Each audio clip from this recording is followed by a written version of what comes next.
Hello বন্ধুরা, কেমন আছো তোমরা সকলে? আশা করি সকলে ভালো আছো, আমিও ভালো আছি। চলো আজকে কি কি রান্না করলাম তোমাদেরকে একবার দেখিয়ে দিই। এই যে এখানে আছে ভাত,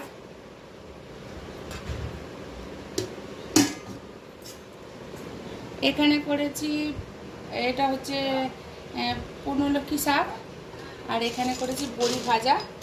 এটা খাওয়ার সময় মিশিয়ে নিয়ে খেতে হবে। এখানে করেছি ডাল, মুসুরির ডাল। এখানে করেছি করলা দিয়ে চুনো মাছের চচ্চড়ি, তেঁতো চচ্চড়ি, ছোটো মাছের তেঁতো চচ্চড়ি।